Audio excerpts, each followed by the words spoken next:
การเฮ็ดเรือนเช่าเราควรคำนึงถึงความต้องการของลูกค้าส่วนใหญ่เนาะความสะดวกสบายเนาะเช่นว่าห้องนอนต้องมีห้องน้ำติดในเนาะแบบเดียวกับโรงแรมเนาะแบบนั้นเนาะถ้าเราเฮ็ดตามอารมณ์ของตนเองเนาะเฮ็ดตามความมักของตนเองเนาะหรือว่าไปฟังหมอดูหมอเดาไปฟังพวกที่เขาเจ้าเว้าห่วงจุ้ยจังซั่นจังซี่เนาะก็จะเฮ็ดให้เรือนของท่านจะบ่มีราคาในอนาคตเนาะเซาออกก็เซาออกยากเนาะได้ราคาบ่แพงเนาะขายก็ขายออกยากได้ราคาบ่แพงการลงทุนในการสร้างเรือนเป็นเงินมหาศาลเนาะดังนั้นก่อนสิ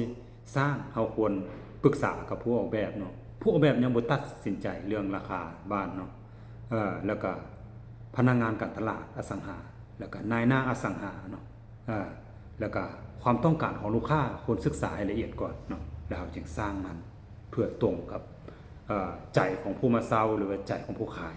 ผู้ซื้อเนาะหรือว่าขอปรึกษากับบรรดาผู้พัฒนาเรือนเช่าเนาะที่เขาเจ้ามีเรือนเช่าแล้วที่ประสบผลสำเร็จแล้วหลายกว่า5 ถึง 10 หลังขึ้นไปพวกนี้จะมีประสบการณ์หลายในการสร้างเรือนเช่า